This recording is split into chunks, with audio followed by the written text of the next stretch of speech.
The night was heavy with stillness when Daniel Caldwell dialed the police. His voice carried a faint tremor, one he tried to disguise with carefully measured words. He explained that his wife Claire hadn't returned home. It was late, later than she had ever stayed out. His sentences were clear, yet behind them was an undertone of unease, like a man who rehearsed sorrow rather than felt it. The dispatcher asked the standard questions. When did he last see her? What was she wearing? Did they argue? Daniel's answers came too smoothly, too quickly. I told her to take the car, but she wanted to walk. That was around 8, he said, pacing the dimly lit living room. His gaze lingered on the clock above the fireplace, then dropped to the empty wine glass on the table. Did she leave her phone? The dispatcher pressed. Yes, she forgot it. Narration filled the silence between questions. Claire always carried her phone. She used it like a shield, scrolling when conversations turned sharp, clutching it in her palm when Daniel's temper flared. Forgetting it seemed unlikely. Detectives arrived within the hour, coats damp from a drizzle outside. The air carried the faint smell of wet earth as they stepped into the house. Daniel offered them coffee, his tone courteous, but his eyes darted toward the hallway as though something lurked beyond it. Detective Harris studied him carefully. When exactly did you notice she was gone? Daniel shifted in his chair. Around midnight. I thought she'd cool off and come back. Harris scribbled in his notebook. His partner glanced at the untouched dinner plates still on the kitchen counter. The congealed sauce, the abandoned fork mid-motion. Daniel tried to fill the silence. Claire's unpredictable sometimes. She just leaves. The detectives exchanged a look, brief, subtle, but loaded. Outside, the rain thickened, rattling against the windows. Daniel stood at the glass door, staring into the dark yard where only shadows stirred. His reflection in the glass seemed sharper than the night beyond. Eyes wide, jaw tense, a man waiting for judgment. Behind him, Harris closed his notebook. We'll need a detailed timeline, Mr. Caldwell. Every moment from last night. The words hung in the air, heavy and deliberate. Daniel nodded, though his throat worked hard to swallow. The night had only begun, and already his story was starting to take shape, one the detectives weren't sure they believed. Detective Harris leaned forward, his pen poised above the notebook. The hum of rain against the windows filled the silence until Daniel spoke. It started over dinner. Daniel began, his voice steady, practiced. We sat down around 7. She'd cooked pasta, her favorite. We argued, about money mostly. Claire said I was being careless, that I wasn't present. I told her she was overreacting. The words slid out easily, almost rehearsed, as if he'd told the story to himself a dozen times before repeating it aloud. Harris asked, and then what happened? Daniel rubbed his temple. She pushed her plate away, stood up. Said she needed air. I offered her the car, but she refused. Just walked out the door. He paused, adding with forced conviction, that was the last time I saw her. The detectives exchanged a brief glance, though neither challenged him yet. His version carried the shape of truth, but the edges were too sharp, too precise. Narration weighed in. Claire never walked far after dark. Neighbors often teased her about it. She hated the cold, hated the quiet streets. If she left without her phone, it wasn't to clear her head. It was something else. Detective Harris circled back. You said you argued about money. Earlier you told the dispatcher it was nothing serious. Daniel's jaw tightened. Well, serious to her maybe. I didn't mean it wasn't an argument. I just didn't think it mattered. Yet she left the house because of it? Yes. His voice cracked slightly before he smoothed it out again. Detective Rowan scribbled, her eyes flicking between Daniel's clenched hands and the spotless living room. And you didn't go after her? She wanted space. A beat of silence. The clock ticked loudly on the mantel. Daniel shifted in his seat, the veneer of calm beginning to peel. Description colored the moment, the dim lamplight pooling across his face, shadows exaggerating the lines near his eyes, the half-empty wine bottle glinting on the counter. The room itself seemed to testify.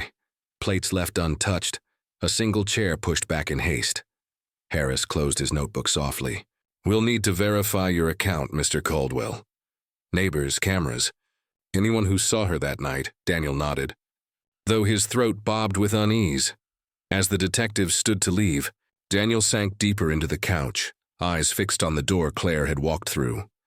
His story held for now, but beneath its surface contradictions waited, ready to break open. Outside, the storm grew heavier, and in the dark silence of the house, the foundation of their marriage was already beginning to crack. The detective's departure left the house in silence. Daniel sat motionless on the couch, his gaze on the rain-smeared window, though his mind traveled far beyond the storm outside. Their questions lingered, reopening wounds he thought he had sealed. Once his marriage to Claire had been a sanctuary. He could still picture the early years, laughter echoing in the kitchen, her hand brushing his as they shared secrets under warm lamplight. She had been radiant then, her presence a constant reminder of what he thought love meant. But love had curdled into something heavier. Resentment seeped in, unspoken at first, then sharp, cutting. Money was always at the heart of it. Daniel's work had been steady but unremarkable. Claire wanted more, or so she said. More security, more ambition, more proof he was building a future. He in turn accused her of being ungrateful. Arguments that began in whispers ended in slammed doors. In flashbacks, the patterns emerged. Claire asking gently, "Can we talk about the bills?" Daniel replying with a strained smile.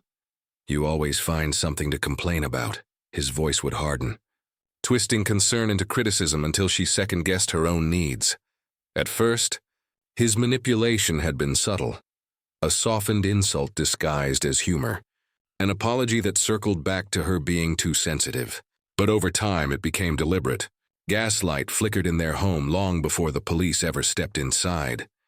And then there were the whispers, rumors that Claire had grown close to someone at work. Daniel had never confronted her directly, but the suspicion poisoned him. Every late night she claimed to be finishing a project became evidence. Every unread message, every withheld glance, felt like betrayal. Descriptions sharpened the memory. Daniel standing in their bedroom doorway, watching her type on her laptop, her face lit by the glow of the screen. She didn't look up when he entered. His shadow loomed across the bed, but she didn't flinch. The distance between them was measured not in steps, but in years. By the time dinner ended in silence more often than laughter, their marriage resembled a house with hairline fractures, still standing, but fragile, one storm away from collapse. Now, sitting alone in the present, Daniel pressed his hands against his face. The detectives would return, and with them, questions not only about last night but about every day leading up to it.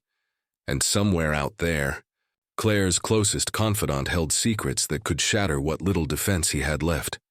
Detectives Harris and Rowan didn't wait long before seeking out Melissa Carter, Claire's closest friend. If Daniel's account felt polished, Melissa's presence was raw, unguarded. She welcomed them into her modest apartment, eyes rimmed red, a mug of cold coffee trembling in her hand.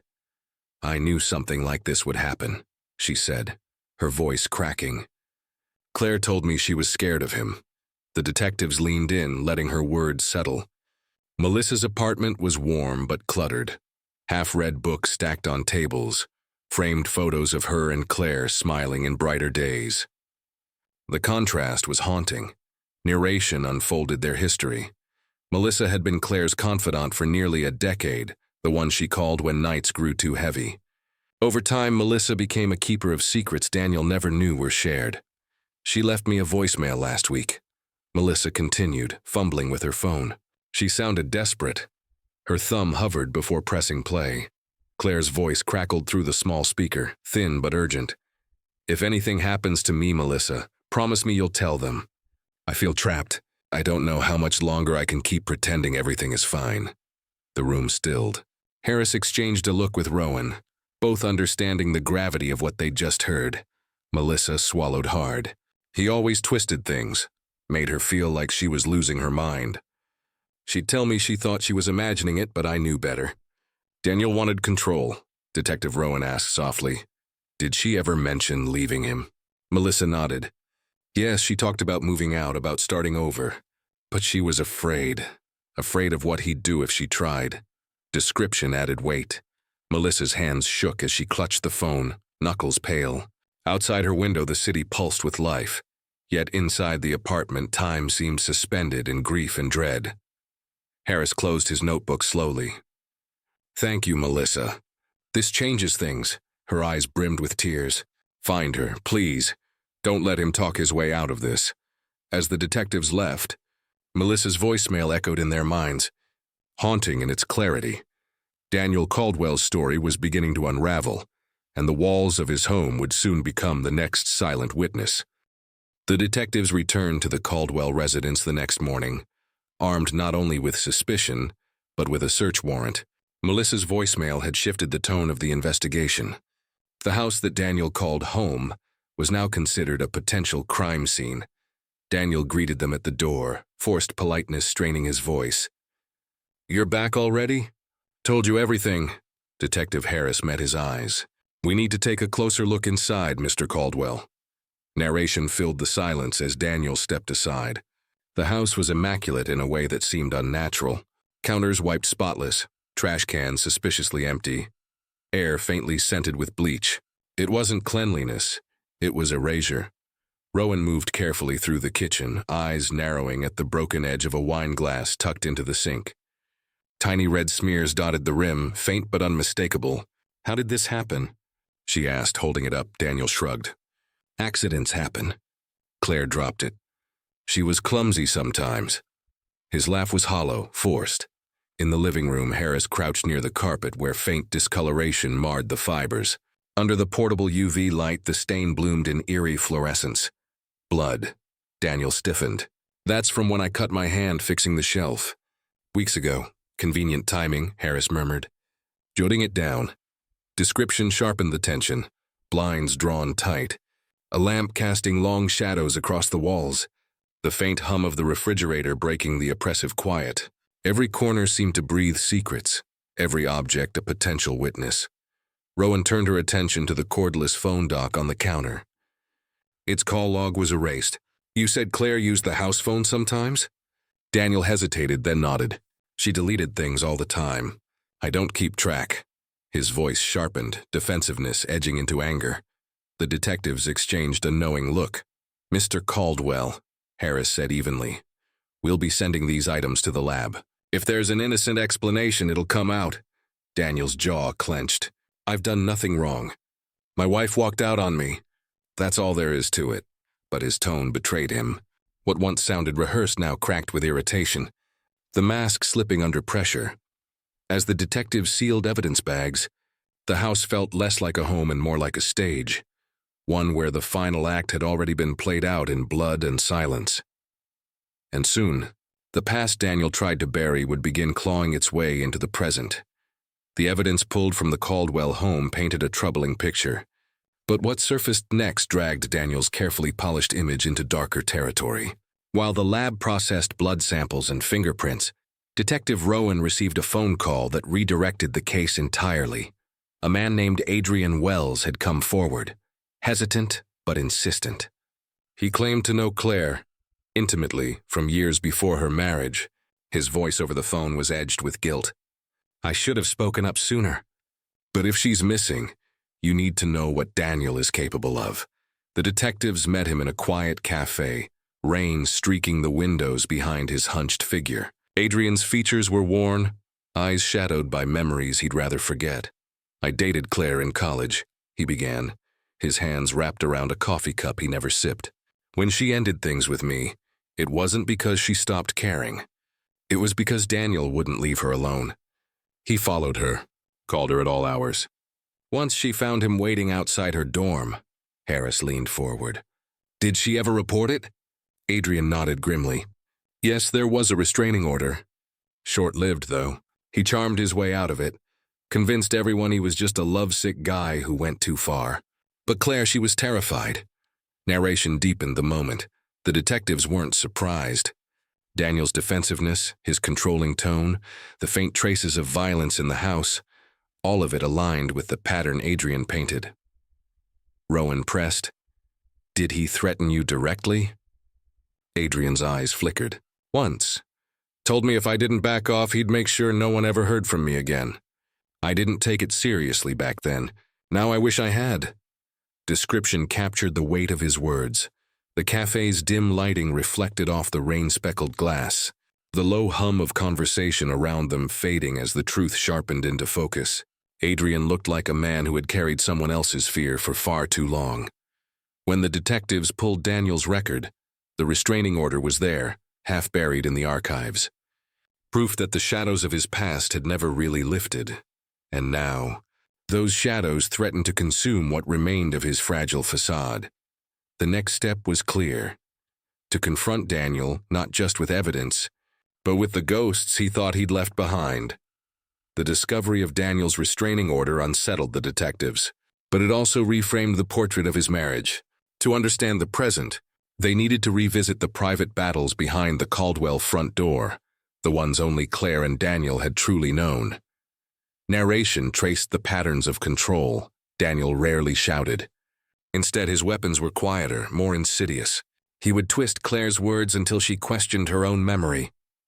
"You're imagining things," he'd say when she accused him of tracking her whereabouts. When she cried, he called her dramatic. When she pleaded for compassion, he smirked and told her she was never satisfied. Each tactic chipped at her certainty, until her reflection in the mirror looked more like his opinion of her than her own truth. Melissa had witnessed fragments of this decay. One afternoon, weeks before Claire's disappearance, Daniel showed up at Melissa's apartment unannounced. His knock was firm, his smile too polished. "She told you we've been fighting, didn't she?" Daniel said, standing just inside the doorway. Melissa crossed her arms. "She tells me what you do, yes."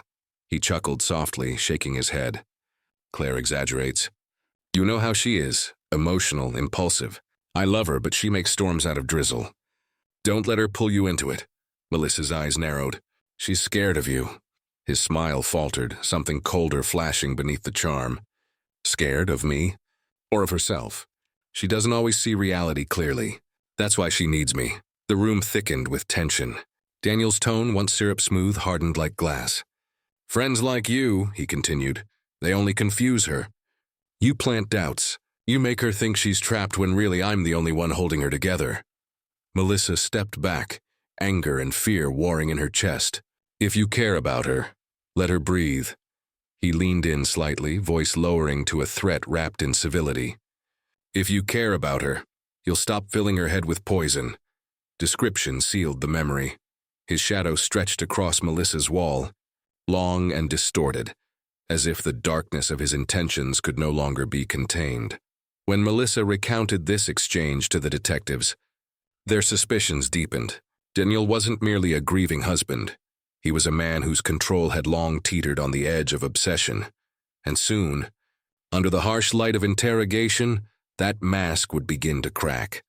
The detectives brought Daniel back to the station 2 days after the search.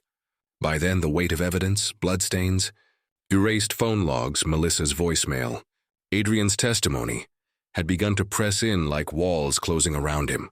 He sat at the metal table, hands folded too neatly, a performance of calm. But his eyes betrayed him, darting, restless, searching for an escape that wasn't there. Detective Harris started gently. "Mr. Caldwell, we need to revisit your timeline. There are inconsistencies. Let's start from when Claire left the house." Daniel exhaled sharply. "I told you, she walked out. She's impulsive. She ran away, probably to punish me. She'll come back when she's ready." Rowan leaned forward. "Ran away without her phone? Without her wallet? Without telling her best friend?" He blinked, then adjusted. Maybe she met someone else. Claire was restless. She needed excitement.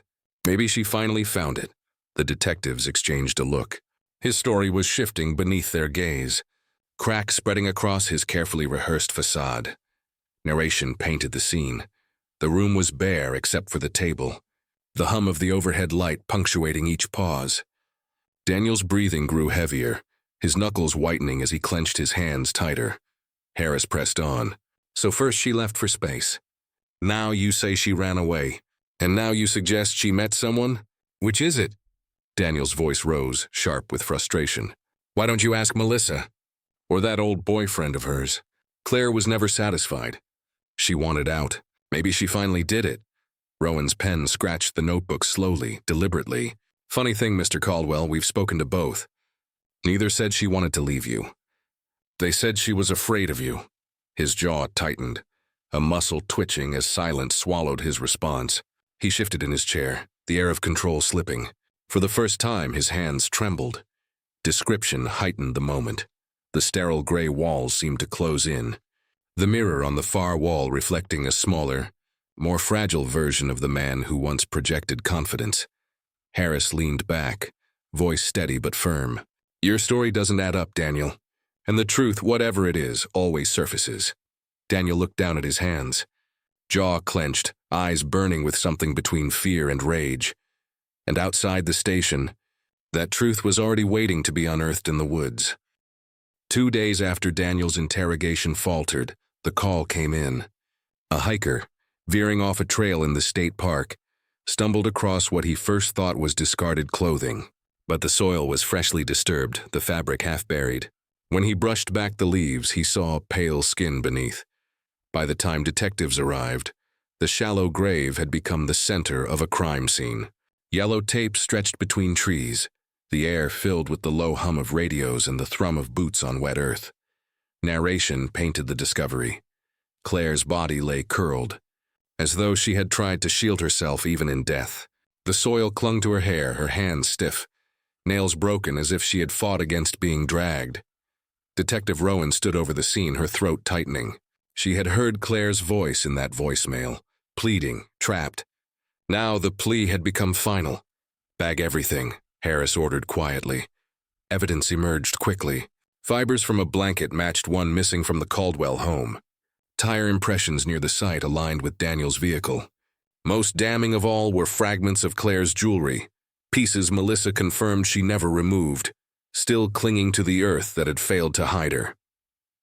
Back at the station, Daniel was summoned once again. This time, the air in the room was different. He could sense it before anyone spoke.